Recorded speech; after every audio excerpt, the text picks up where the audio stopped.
जय माता की दोस्तों, आज हम बात करने वाले हैं शुक्र अष्टम भाव में और उससे जुड़े कुछ मिथ्स के बारे में, यानी कि कुछ गलत अवधारणाओं, गलत फहमियां जो सब जगह फैली हुई हैं। सबसे पहले गलत फहमी दोस्तों, जिसका भी शुक्र अष्टम भाव में होता है या स्कॉर्पियो राशि में होता है, अक्सर ये देखा गया है कि उसे बहुत ही ज्यादा धोखेबाज बताया जाता है, या फिर उसको ये कहा जाता है कि इनके एक से ज्यादा रिलेशनशिप होंगे, या ये लोग रिलेशनशिप को ज्यादा निभा नहीं पाएंगे, इसमें धोखा देंगे, या ऐसे लोगों के बहुत ज्यादा एक्स्ट्रा मैरिटल अफेयर्स होंगे।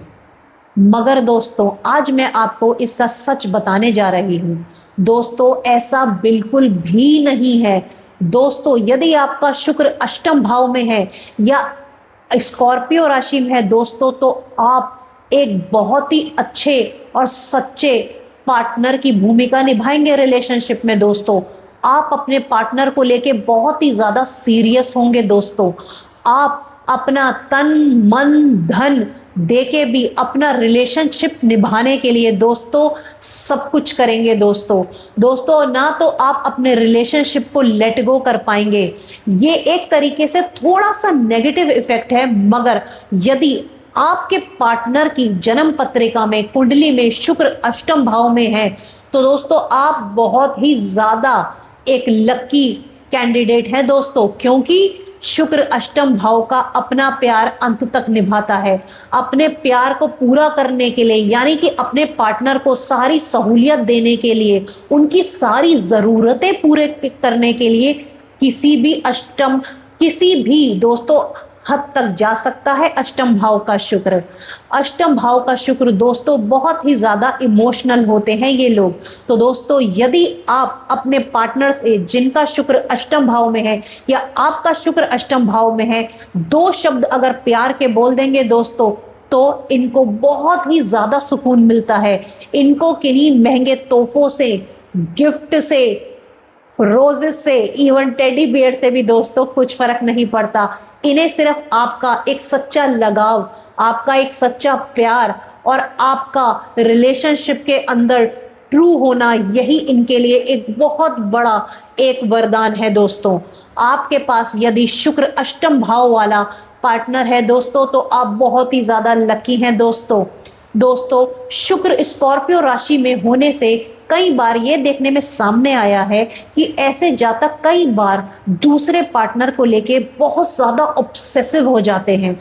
इवन यदि उनको उनका पार्टनर धोखा भी दे रहा हो, उनके साथ गलत भी कर रहा हो, तो वो रिलेशनशिप चलाने के लिए उसे भी सह लेते हैं दोस्तों, और उसका विरोध भी नहीं करते। वो अपना विरोध चुप्पी में जताते हैं, यानी कि वो अपने पार्टनर से बात करना बंद कर देंगे या तो उनसे रूठे रहेंगे, मगर दोस्तों ऐसे में भी वो अपने पार्टनर को छोड़ते नहीं हैं। दोस्तों, शुक्र अष्टम भाव में होने से आपको मैं यही सलाह देना चाहूंगी कि आप माता रानी की शरण में जाइए।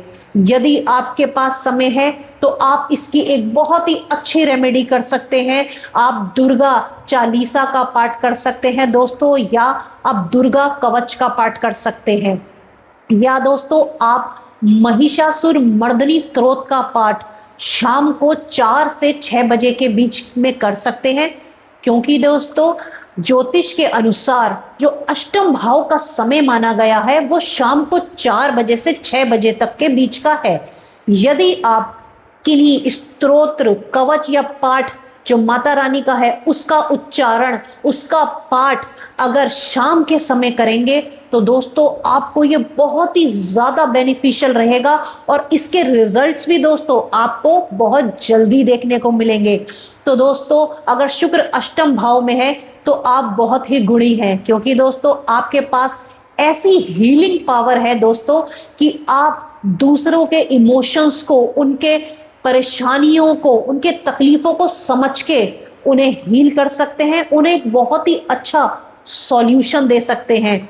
दोस्तों, यदि आपका कोई रिश्तेदार, आपका पार्टनर या आपका कोई फैमिली मेंबर बीमार है या उनकी तबीयत खराब है, तो दोस्तों आपके हाथों के द्वारा दी गई मेडिसिन, दवाई उनके लिए एक संजीवनी बूटी का काम करती है। दोस्तों, क्योंकि दोस्तों शुक्राचार्य यानी कि शुक्र देव के पास वही संजीवनी विद्या है जो शायद बृहस्पति देव के पास भी नहीं है दोस्तों। तो शुक्र देव जिसको हाथ लगा लेते हैं, जिसको वो दवाई दे देते हैं दोस्तों, उनको एक नए जीवन की उनके शरीर में एक ऊर्जा आती है दोस्तों। तो दोस्तों आपके पास एक बहुत ही अच्छी हीलिंग पावर है दोस्तों, मगर दोस्तों आपको अपने मानसिक चिंतन और आपके अपनी परेशानियां और अपनी इमोशनल स्टेबिलिटी का बहुत ख्याल रखना है दोस्तों आप दूसरों का तो भला कर देंगे दोस्तों, मगर दोस्तों आपको अपने भी एंजाइटी, डिप्रेशन और इमोशनल टर्मोइल से बाहर निकलना है दोस्तों। तो दोस्तों थोड़ा काम आप अपने ऊपर भी करें, अपनी मानसिक चिंतन, अपनी इमोशनल स्टेबिलिटी पर भी करें दोस्तों शुक्र अष्टम भाव में सभी को देने के लिए आता है, सबको हील करने के लिए आता है। आपका रुझान astrology, tarot card reading, even आप बहुत अच्छे एक मेडिटेशन कोच भी बन सकते हैं दोस्तों, क्योंकि दोस्तों आप अकल्ट साइंसेस में भी एक बहुत अच्छा नाम कमा सकते हैं या इसमें रुचि रख सकते हैं। आपको दूसरों के सीक्रेट्स जानने में बहुत रुचि होगी दोस्तों, और आप इनका पता भी लगा लेंगे। यदि आप एक साइकेट्रिस्ट बनते हैं तो आपके लिए ये बहुत ही अच्छी एक करियर ऑप्शन है दोस्तों, या फिर आप इंश्योरेंस के काम में जा सकते हैं, या आप काउंसलिंग के काम में, स्पेशली रिलेशनशिप काउंसलिंग को अपना करियर पाथ बना सकते हैं। इसमें आपको बहुत ऊंचाइयां मिलेंगी। यदि आपका शुक्र जो अष्टम भाव में बैठा है उसका संबंध 11वें भाव से बन जाए, यानी कि 11th हाउस से बन जाए, तो दोस्तों आपके पास धन की कोई सीमा नहीं होगी, यानी कि आप बहुत अच्छा पैसा कमा पाएंगे। इवन मैं ये कह सकती हूँ आप वेल्थ क्रिएट कर सकते हैं दोस्तों। मगर दोस्तों शुक्र अष्टम भाव में होने से सिर्फ आप दूसरों को देने नहीं आए हैं, आप अपने ऊपर भी काम करिए, आप अपने लिए भी करिए, और दोस्तों दूसरे की गवाही ना दें या दूसरों के लिए कस्में ना खाएं दोस्तों, क्योंकि ये चीजें आपको बैकफायर करेंगी, आपको इनका बहुत ही बुरा खामियाजा भुगतना पड़ेगा दोस्तों। दूसरी बात दोस्तों मैं आपको ये बताना चाहती हूँ कि अगर शुक्र अष्टम भाव में हो तो दोस्तों आपको किसी से भी फ्री का सामान यानी कि मुफ्त का सामान नहीं लेना चाहिए दोस्तों, या ये भी कह सकते हैं आपको मुफ्त खोरी से बचना चाहिए। आपको जितना हो सके उतना दान करना चाहिए।